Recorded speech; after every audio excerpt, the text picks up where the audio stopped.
Bonjour à tous, bienvenue sur ma chaîne, je m'appelle Alice et aujourd'hui je suis ravie de vous retrouver pour cet 11e épisode de Journal créatif.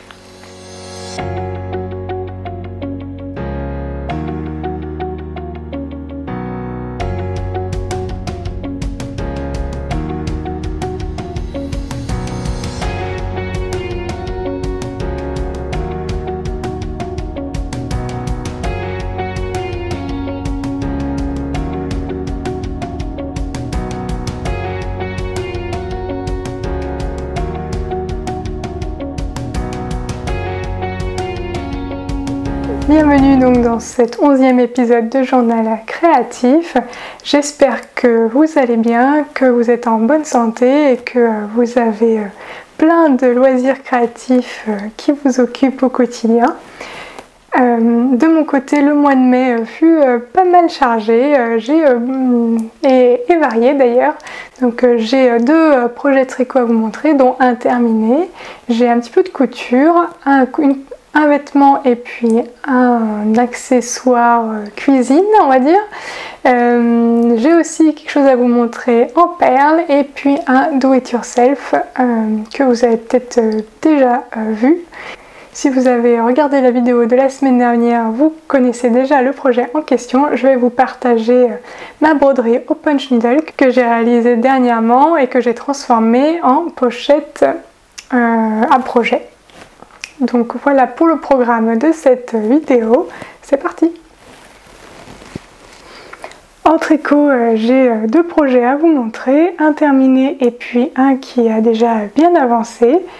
Vous ne connaissez pas, vous n'avez pas encore vu le projet terminé que je vais vous montrer parce qu'il s'agit d'un projet commencé il y a 2 ans et il s'agit du Go-Tee de We Are Knitters. Alors, j'ai terminé le Go-Tee de We Are Knitters, donc voici ma version qui ressemble comme de gouttes d'eau à celle que vous avez vue. Donc en effet, j'ai choisi les mêmes couleurs que Morgane Mathieu qui porte le Go-Tee qu'elle a designé. Donc Morgane Mathieu a designé ce t-shirt pour We Are Knitters et donc j'ai acheté le kit il y a 2 ans, peut-être un petit peu plus. Je l'ai commencé il y a 2 ans, en juin 2018.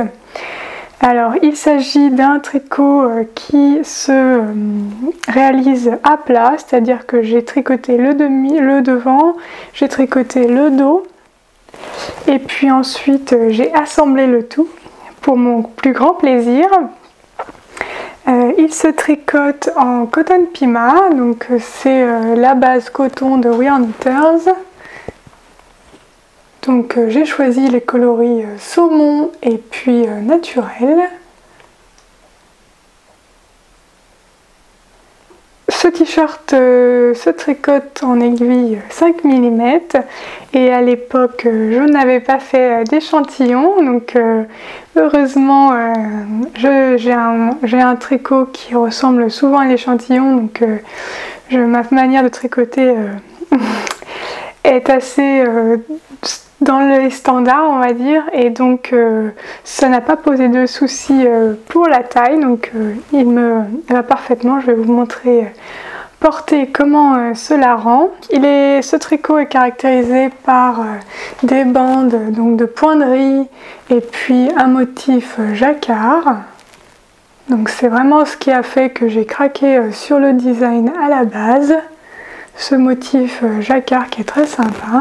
En reprenant donc ce tricot cette année, il me restait vraiment quasi plus rien, c'est-à-dire que j'avais déjà fait entièrement le devant, j'avais aussi quasiment fini le dos, il me restait une moitié de jacquard ici, 2 bandes de jacquard, le pointerie et puis les 2 épaules.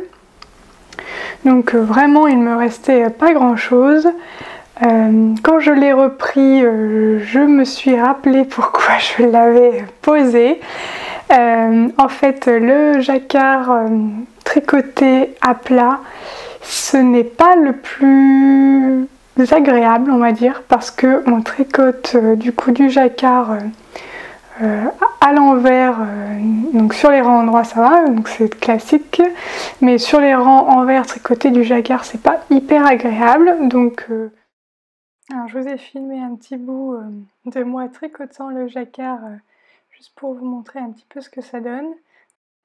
Si vous ne connaissez pas, donc la jacquard c'est le nom de la technique qui permet de répéter un motif en couleur au tricot. Donc je suis un diagramme qui m'indique quelle maille faire de quelle couleur. Et donc là vous me voyez tricoter à l'envers et changer de couleur selon le diagramme. Et donc c'est pas le plus simple à tricoter de le faire sur le rang envers, on va dire. Mais bon, je m'en suis sortie au final et puis je suis contente du rendu de mon t-shirt. À l'époque, quand j'ai commencé à tricoter ce t-shirt, je ne savais pas tricoter en rond. Et donc j'avais commencé à suivre les instructions comme elles étaient notées sur le kit. Et là, quand je l'ai repris, il a vraiment fallu une grande motivation pour le finir, alors malgré le fait qu'il ne restait déjà plus grand chose, parce que tricoter du jacquard à plat, ce n'est vraiment... c'est presque désagréable, on va dire.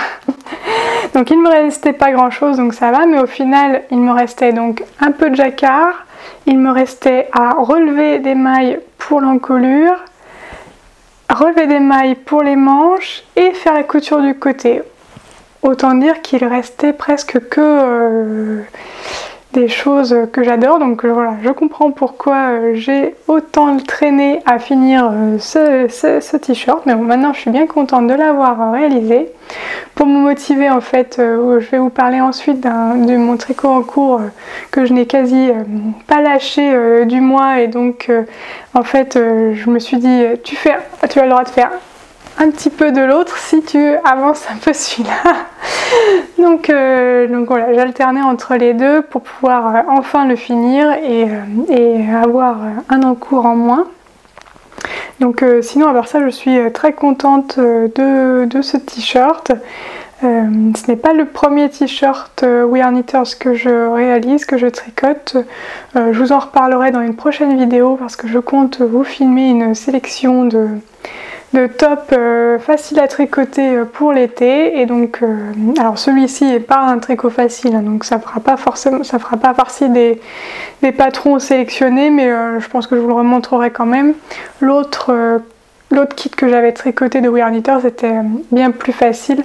Là en l'occurrence ce n'est pas du tout adapté pour débutants. Le jacquard à tricoter endroit ou envers, peu importe, mais c'est pas un motif, c'est pas un patron forcément simple à réaliser. Mais voilà, je suis bien contente du rendu. Il y avait beaucoup de fil à rentrer aussi parce que j'ai coupé, vu que c'est tricoté à plat, j'ai coupé après chaque bande, je coupais mes fils. Qu'est-ce que je peux vous dire de plus? Ah si, la seule chose que j'ai faite pour réduire le nombre de coutures, c'est que une fois que j'avais terminé le dos, j'ai défait mon rabat sur mon devant pour pouvoir faire un rabat à 3 aiguilles sur les épaules.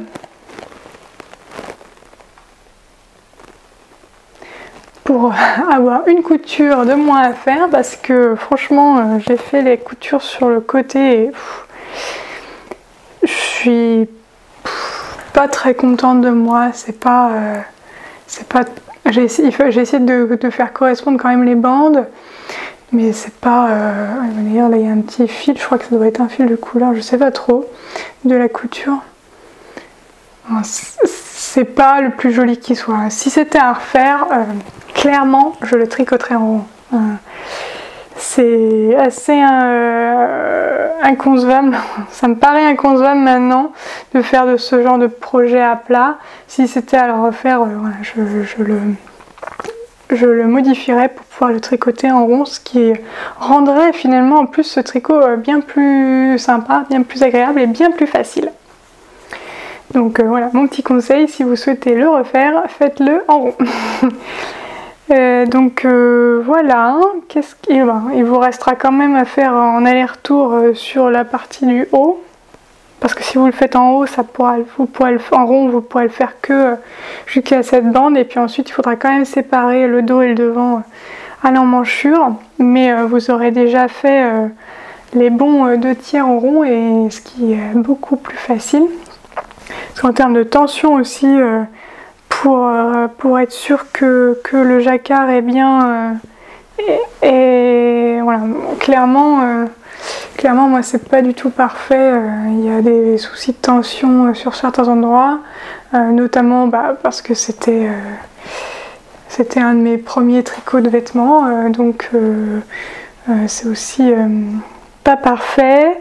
Mais bon, je vais quand même le porter cet été. Je suis ravie de l'avoir fini et de m'être vraiment motivée pour le finir.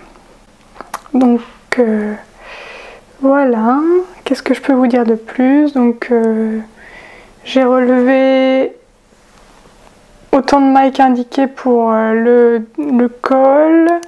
J'ai par contre tricoté le col en 4,5 au lieu de 5 mm. J'ai relevé un peu moins de mailles pour les manches. Et puis voilà. Je pense que j'ai fait le tour de ce projet. J'ai hâte désormais de le porter et qu'il fasse un petit peu chaud quand même ces derniers jours pour porter cela. Je sais pas, j'hésite, on verra bien. Donc voilà pour ce projet terminé. Et donc le deuxième projet que je vais vous montrer, il a beaucoup avancé depuis la dernière fois, parce que clairement je n'ai pas touché à mon petit pull lilas de Solenal, et je n'ai quasi pas fait non plus de tricot sur mon châle La Montagne au lama. Ceux-ci sont restés rangés parce que j'ai quasiment tricoté uniquement le top Kensia de Marie-Amélie Designs. Donc je vais vous le montrer tout de suite. Alors la dernière fois, je crois que j'avais juste commencé le haut, j'avais fait un petit peu de dentelle mais pas grand chose, et désormais il est très avancé. Comme vous voyez, j'ai bien tricoté, j'ai bien avancé, j'ai bien tricoté sur ce projet. Donc pour vous en parler un petit peu plus, donc déjà je vais vous remontrer les laines. Alors les fils utilisés, donc ce sont des fils de la marque Ikemade, teint par Ikemade. Donc c'est la base Prélude et Prélude 600. Alors c'est quelque chose que je n'avais pas forcément réalisé, et quand je les ai achetés, je m'y connaissais pas assez pour me rendre compte. En fait, les deux fils ne sont pas de la même épaisseur. Donc ça, c'est une base fingering, donc 400 mètres pour 100 grammes. Et celle-ci est beaucoup plus fine parce qu'en fait, on a 600 mètres pour 100 grammes. Donc sur le moment, je n'avais pas du tout réalisé. Moi, j'avais regardé uniquement les couleurs, et elles me plaisaient beaucoup parce qu'elles étaient vraiment assorties avec les speckles de la même couleur que ce bleu là. Mais en soi, une fois que j'ai fait mon échantillon pour le top Kensia, je me suis rendu compte qu'il y avait un petit souci de taille, d'épaisseur de fil. Donc bon, j'ai croisé les doigts pour que ça fonctionne bien. Donc j'ai d'abord tricoté le haut, donc le yoke, c'est cette partie là du t-shirt, avec celui-ci qui est le coloris Blue Maiden. Donc le haut, il est caractérisé par une superbe dentelle. Donc j'espère, je vais essayer de vous montrer ça de plus près. Une superbe dentelle qui paraît très compliquée, très complexe, mais en fait elle est vraiment très facile à réaliser. C'est une dentelle qu'on répète Le motif, on le répète une trentaine de fois sur le rang, et donc le motif fait 12 mailles. Donc, vraiment est facile à mémoriser. Donc on n'a pas besoin d'avoir le nez sur le diagramme. On peut, au bout de une ou deux fois, une ou deux répétitions au début de rang, on arrive à mémoriser et à voir ce qu'on doit faire sur la suite du rang. Donc ça, c'est assez agréable. Donc c'est une de mes dentelles, une des dentelles les plus complexes que j'ai jamais faites, on va dire. Donc voilà, ça se fait vraiment très bien. Donc on fait la dentelle, ensuite on fait des côtes ici, et on laisse, on rabat certaines mailles, une partie des mailles pour former les manches. Et ensuite on passe, moi j'ai décidé de passer à la couleur secondaire. Donc on peut le faire en uni aussi, mais j'aimais bien le côté bicolore de ce projet, de ce modèle.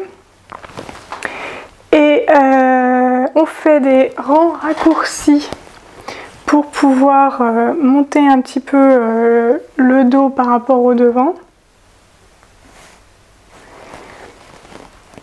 Et ensuite, c'est du jersey tout du long. Là c'est du jersey en rond, donc c'est vraiment zéro cerveau. C'était très agréable à tricoter, de voir les speckles se définir. Donc voici ce que ça donne. Alors étonnamment, il est beaucoup plus nuancé que... il y a beaucoup plus de speckles que je ne pensais. J'avais l'impression qu'en voyant sur la pelote, je trouvais qu'on en voyait, que ça allait être beaucoup plus naturel, et en fait il y a quand même pas mal de bleu, donc ça me plaît comme ça, mais c'est vrai que ça a été une bonne surprise. Bon, je pense que je l'aurais aimé aussi avec moins de speckles, mais au final je l'aime bien comme ça. Donc on va faire une trentaine de centimètres de corps, et moi j'en suis rendue à je sais pas exactement, 20, 22. Donc le plus gros du corps est fait. Alors étant donné que j'avais une laine beaucoup plus fine sur le corps que ce qui est recommandé, je n'ai pas fait les diminutions qui étaient prévues au début de l'intégration de la deuxième couleur. Normalement, donc, le haut se tricote en 3. Normalement, la deuxième partie, le corps se tricote en 3,5. Donc moi 3,5 ça faisait vraiment beaucoup trop déjaugé, et donc j'ai décidé de continuer à tricoter ce t-shirt en aiguille 3 mm, mais sans faire les diminutions qui sont prévues au patron. Donc pour l'instant ça me paraît bien. Alors j'avais essayé au début, je n'avais pas essayé depuis un moment parce que mon câble est bien trop petit, mais ça me paraît bien comme ça. Donc je pense que j'ai bien fait de ne pas faire les diminutions, et comme ça j'ai quand même pu utiliser ce fil, bien qu'il soit pas la même épaisseur que le bleu. Donc voilà, je suis très contente de ce projet, j'ai super hâte de pouvoir le porter. Je n'ai pas encore bloqué Dans le patron, ils indiquent Marie-Amélie préconise de bloquer la dentelle avant de poursuivre le corps, et j'avoue que je ne l'ai pas fait parce que j'avais pas de câble assez grand, je crois, ou je sais plus, une excuse bête, mais le fait est que je ne l'ai pas bloqué. L'idée normalement c'était pour voir si on rajoutait ou pas si on continuait en termes de nombre de rangs sur la dentelle. Mais je ne l'ai pas fait.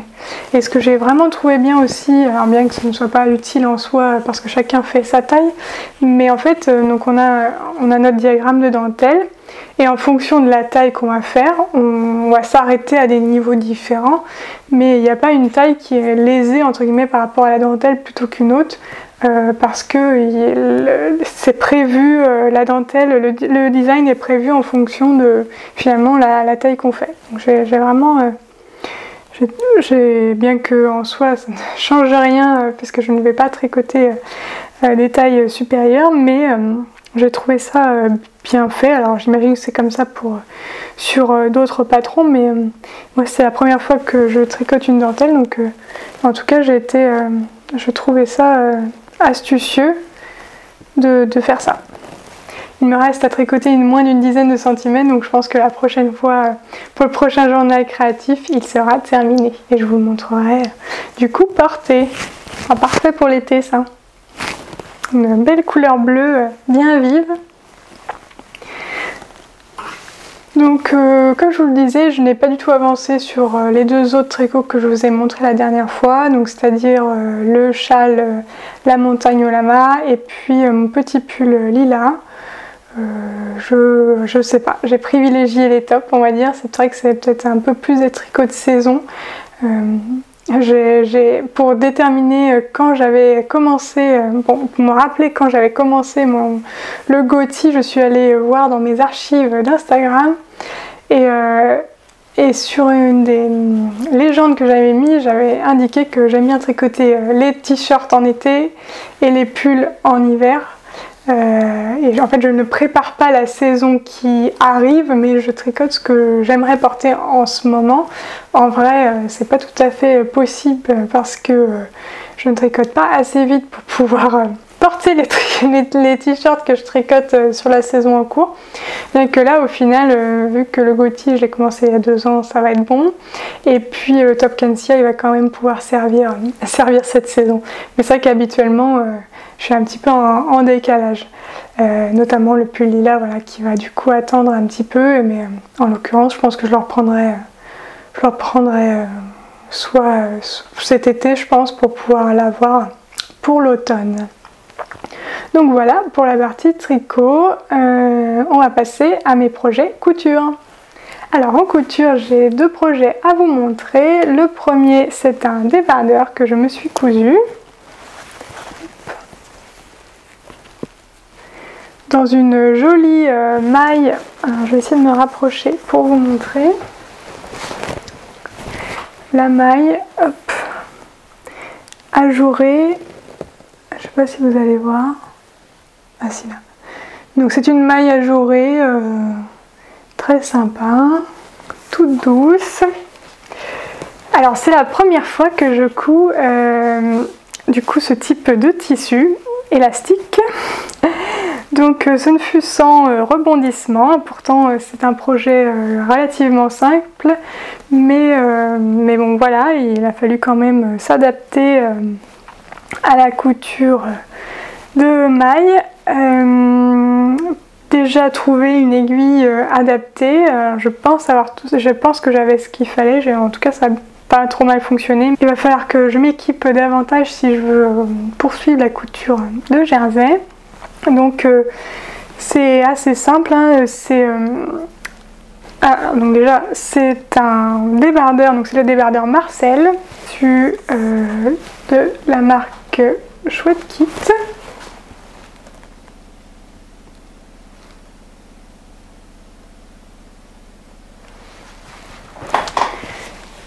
Que j'ai acheté dans le cadre du kit Lazy Sunday de la marque Chouette Kit. Donc c'est un kit qui est multi-activité, donc ça fait un moment que je connais cette marque, que je n'avais pas acheté de kit depuis quand même quelques années, parce que je ne sais même pas trop pourquoi. En fait j'aime beaucoup ce qu'ils font, mais c'est vrai que je me connais, je pense qu'il y a encore des kits qui ne sont pas terminés. Donc j'ai craqué pour le kit Lazy Sunday. Donc voici, donc dans le kit à chaque fois on a un fascicule avec différentes activités. Et j'avais vraiment craqué pour ce tissu fleuri et les projets qui sont associés. Donc on a la petite pochette. On a des projets au crochet, on a des projets au tricot, de la couture, le sac filet, de la pochette aussi zippée. On a pas mal de tutos au final, une bouillotte pour cervicale, le lapin au crochet aussi que vous voyez là, mais qui est du coup aussi avec des accessoires. Donc vraiment on a pas mal de projets dans cette boîte. On nous donne aussi le patron pour 7 pointes au crochet et puis un grand sac filet au crochet. Et on nous donne aussi tout le matériel. Alors on ne peut pas faire tous les projets avec le matériel qui est communiqué, qui est envoyé avec, mais on peut en faire 4-5 parmi tous les patrons. Donc on choisit ce qu'on veut faire. Et puis après le reste des autres tutos, on peut on les a à disposition, on peut les utiliser avec le matériel qu'on a à la maison et qui ne manque pas clairement. Entre la laine et les tissus, j'aurais quand même trouvé de quoi faire les projets. Et donc on pouvait faire, on avait de quoi faire le débardeur que moi j'ai réalisé.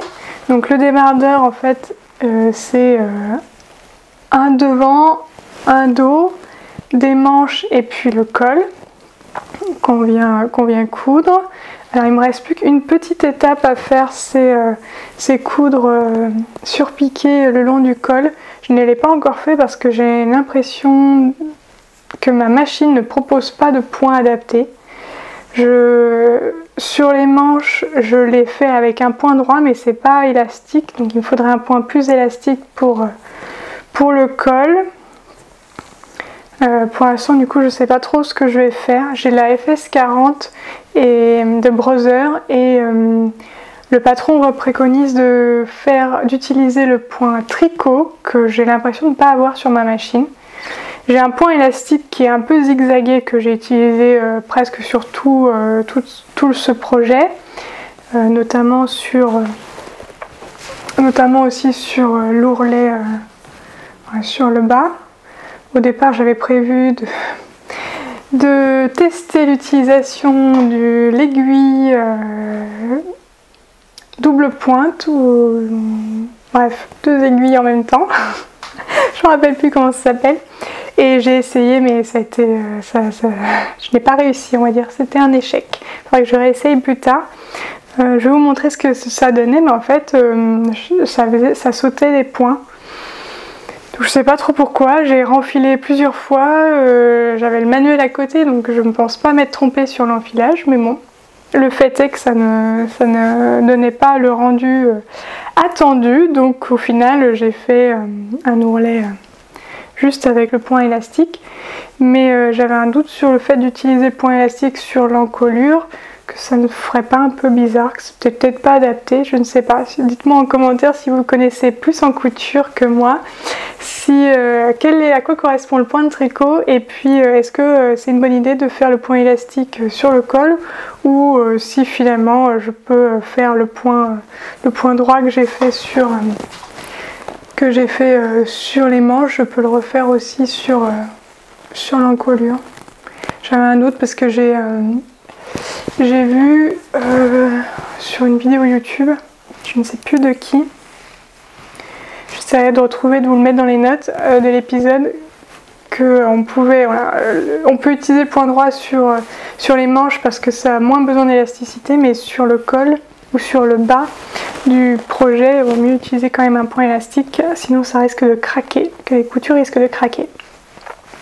Donc voilà pour le premier projet issu de cette box d'activité chouette kit. Je pense que je vais faire la trousse, je prévois de faire la trousse, le sac filet à mon avis je vais le faire aussi. J'hésite au crochet à faire soit le lapin, soit le sac filet. Je ne sais pas trop. Ce qui m'embête un petit peu à continuer, à commencer un nouvel amigurumi, c'est le fait que je n'ai toujours pas fini le dragon, Orbit the Dragon pour mon fils. Donc j'ai un amigurumi en cours. Donc ça m'embête un petit peu d'en commencer un deuxième alors que l'autre n'est pas terminé. Donc on va voir, je vais peut-être faire celui-ci. Je ne sais pas encore. Ce n'est pas tout à fait décidé. Et puis voilà pour ce projet couture. Mon autre projet couture est bien plus facile, bien plus facile pour moi, parce que c'est vrai que la couture de vêtements pour moi c'est encore un gros challenge, donc ça m'a pris pas mal de temps de faire rien qu'un petit débardeur. Je pense que le débardeur m'a pris moins de temps que le projet, m'a pris beaucoup plus de temps que le projet que je vais vous montrer maintenant, et c'est pour dire quoi, je me mets une pression pour la couture de vêtements, c'est vrai qu'entre décalquer le patron, couper le tissu, lire les explications plusieurs fois pour être sûr de bien comprendre, etc. Je passe vite beaucoup de temps lorsque je fais de la couture de vêtements, et pour d'autres projets, c'est beaucoup plus facile pour moi. Comme pour cette manique au patchwork que j'ai réalisée dans le cadre d'idées de cadeaux fête des mères à faire avec des restes de tissu. Donc, je vous mettrai la vidéo en haut dans le petit i. Donc c'est une manique réalisée à partir de triangles, donc de restes de tissu. Le vert vient de chez Mondial Tissu, celui-là aussi, et celui-ci, je ne sais plus trop, je crois que c'est Henri et Henriette à Nantes. Et le blanc vient aussi de chez Mondial Tissu. Donc ce sont des restes de projets réalisés par le passé, et le bleu vient d'une couverture que j'ai réalisée pour mon fils pour sa naissance. Donc voilà ma petite couture. Donc je vous montre dans la vidéo une astuce pour faire ces triangles, parce que c'est pas forcément évident de couper des triangles tous de la même taille exactement et pouvoir faire des finitions propres, avoir des super coins. Donc je vous montre comment je réalise cette manique de A à Z pour que vous puissiez, si vous le voulez, réaliser aussi une manique pour votre maman ou pour la fête des mères, ou juste pour vous, pour vous faire plaisir, c'est aussi possible. Donc voilà mon deuxième petit projet couture que j'ai réalisé ce mois-ci. Dans cette vidéo autour des cadeaux de fête des mères avec des restes de tissu, donc en plus de la manique, je vous propose de réaliser un petit chapeau pour les couturières, donc un pique-épingle en forme de chapeau. Et puis aussi des chouchous, donc ça c'est plus, donc ça peut être avec couture ou sans couture. Et enfin un cadre pour accrocher des boucles d'oreilles. Donc voilà, 4 projets do it yourself pour faire plaisir à sa maman en utilisant des restes de tissu, donc du matériel qu'on a à la maison. Et pour rester sur le thème de la fête des mères, je vais répondre à la question de Passion Laine qui me demandait justement pour la fête des mères est-ce que j'avais des idées de cartes de fête des mères à réaliser. Donc en effet, j'ai trouvé quelque chose pour vous. J'ai déniché, mais j'ai ressorti quelques cartes de mon stock. Donc là, la carterie en papier a été une grande passion pendant une partie de ma vie, pendant plusieurs années, il y a quelques temps, et donc depuis j'en fais beaucoup moins souvent, mais j'ai encore pas mal de matériel. Et il y a 2 ans, j'ai fait un tuto sur mon blog pour réaliser 5 cartes de la Saint-Valentin qu'on peut tout à fait recycler pour la fête des mères, parce qu'en fait la technique, donc vous pouvez utiliser la technique, mais en soi ce sont des cœurs, donc pour la fête des mères c'est tout aussi approprié. Donc j'ai la carte pour les mamans qui font de la peinture, ou les enfants qui font de la peinture du coup, la carte brodeuse, la carte couturière, la carte pour les scrapeuses, et puis la carte pour les planeurs addicts avec du masking tape. Donc je vous remettrai dans l'article de blog de l'épisode le lien vers le tuto pour réaliser ces 5 cartes. J'espère que tu trouveras le bonheur parmi une de ces cartes pour pouvoir faire une carte pour la fête des mères si tu le souhaites. Alors j'ai un projet perle à vous montrer, quelque chose que j'ai aussi commencé l'année dernière mais que j'ai déjà bien avancé, que j'ai continué ces dernières semaines. Alors on ne dirait pas quelque chose, je ne sais pas si vous allez deviner ce que c'est comme ça rien qu'à vous montrer, mais en fait je suis en train de réaliser une grande bande en perles, un grand bandeau en perles tissé avec la technique du peyote. Donc il me manque encore au moins 10-15 cm. Je n'ai pas calculé exactement mais il m'en manque encore. Donc là pour l'instant elle doit faire 40 cm ma bande, mon bandeau. Il m'en manque encore un petit peu et l'objectif de ce bandeau c'est de le mettre sur un chapeau de paille. Donc je vais enlever cette partie là du chapeau et à la place je vais mettre ce bandeau de perles pour pouvoir customiser mon chapeau pour l'été. Bien sûr, j'ai prévu de vous filmer le tuto, donc un pour apprendre à tisser en peyote impair si vous ne connaissez pas la technique et après bon, pouvoir l'attacher sur le chapeau, mais ça a priori ça ne sera pas trop compliqué. Je vous donnerai bien sûr aussi le diagramme de mon bandeau, donc ça sera voilà, courant peut-être juin ou juillet en fonction de ma vitesse de tissage. Je vous filmerai ça et puis je vous partagerai ce tuto. Qu'est-ce que j'ai fait d'autre ce mois-ci? Eh bien j'ai fait du punch needle. Si vous regardez mes tutos do it yourself, vous avez sûrement vu la vidéo de punch needle, de ma petite succulente en punch needle qui s'est transformée en sac à projet. Alors pour l'instant j'ai juste mis les laines que j'ai utilisées pour pouvoir vous en parler, mais ça va se transformer en sac à projet pour mes tricots. Donc j'ai fait du punch needle ou de l'aiguille magique, je vous mets la vidéo en petit i, pour broder de la toile de jute. Et puis j'ai ensuite transformé, utilisé le panneau brodé, je l'ai transformé en sac, en pochette. Je n'ai pas filmé la réalisation de la pochette, mais si c'est quelque chose qui vous intéresse et que vous souhaitez que je vous montre comment transformer justement une broderie de punch needle ou autre en pochette, notamment peut-être plutôt axé punch needle parce que c'est vrai que le tissu est assez épais, donc c'est pas tout à fait pareil, ça n'a pas tout à fait les mêmes contraintes qu'un tissu classique. Donc si vous voulez que je vous montre comment faire cette pochette ou une pochette similaire, parce qu'il faudra que j'en fasse une deuxième du coup, c'est dommage, mais donc si vous souhaitez que je vous montre un tuto, que je vous filme un tuto pour réaliser une pochette à partir d'une broderie punch needle, n'hésitez pas à me le demander en commentaire et je serai ravie de filmer ça pour vous.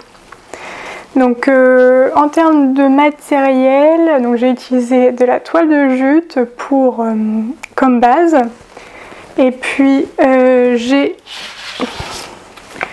une punch needle, donc j'en ai deux mais c'est exactement les mêmes à part la couleur. J'ai la punch needle de chez Casey Art qui est noire et celle de Toga que j'ai aussi qui est bleu clair. Donc c'est une punch needle qui permet de faire de la broderie avec du fil relativement épais. Je pense qu'on peut utiliser du fil entre 6 et 8-9 mm, mais en tout cas pas en dessous, sinon il n'y aura pas du tout l'effet attendu. Il existe des aiguilles punch needle ou aiguilles magiques qui permettent de broder des fils plus fins, mais en l'occurrence celles-ci ne le permettent pas. Et puis en termes de fil, j'ai utilisé du fil que j'avais de reste du tapis au point noué pour mon fils, donc de la DMC Natura XL. J'ai aussi utilisé ce fil, donc la Fashion Star de Rico Design, qui est un fil couleur un peu sable avec du doré. Et puis j'ai aussi utilisé du fil Bergère de France, donc le Merino Alpaga, qui est en composition 60% Merino d'Arles et 40% Alpaga. J'en ai vraiment pas utilisé beaucoup de ce fil et cette pelote m'a été offerte lors du salon pour l'amour du fil l'année dernière. Donc un joli violet, mais c'est vrai que j'ai qu'une pelote comme ça, donc c'est parfait pour utiliser dans des tissages, parce qu'en tricot je vais pas pouvoir faire grand chose avec. Donc j'utilise ce genre de pelote esselée pour faire des tissages ou de la broderie en punch needle.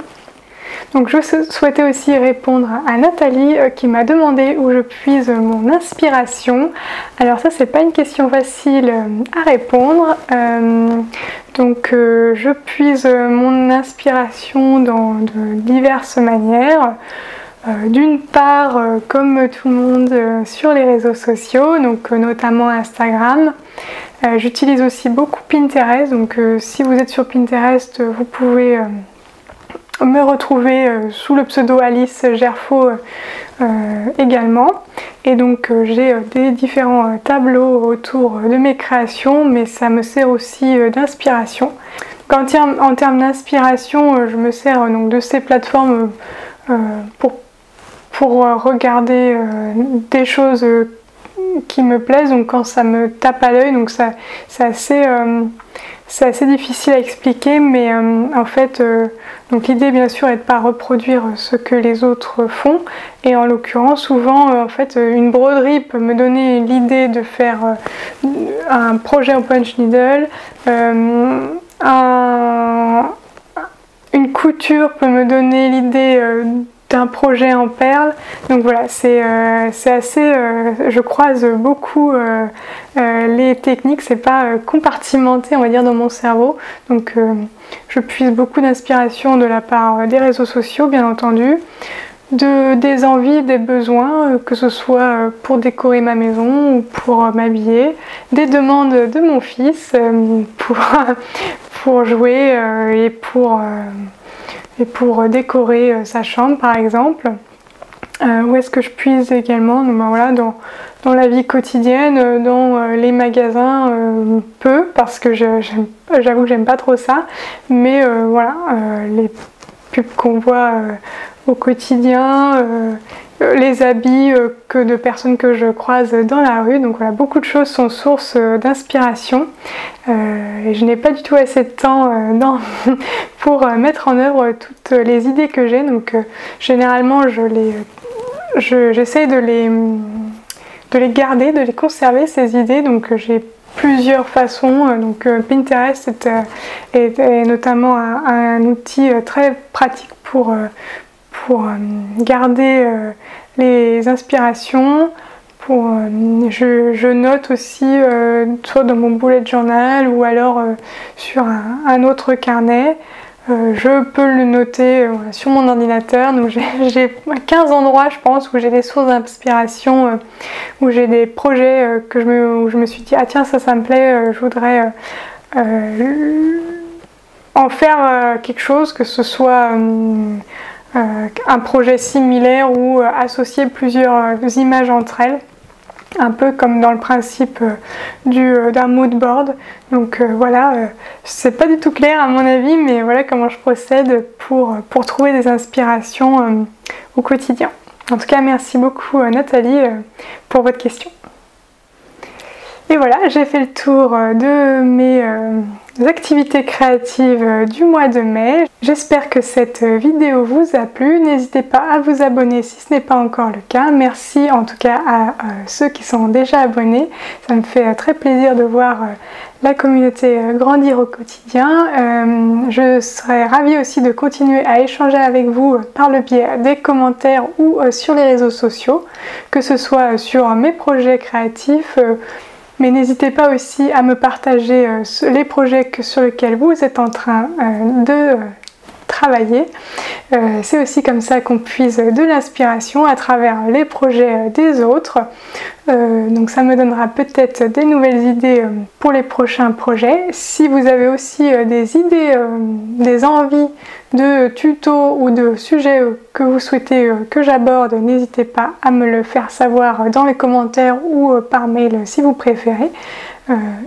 J'étudierai la question, voir si c'est possible pour moi de faire ces tutos ou dans quel délai je pense pouvoir le réaliser.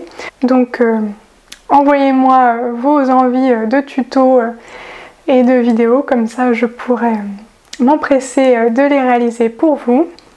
Prenez soin de vous et sur ce je vous dis à bientôt pour de nouvelles aventures créatives.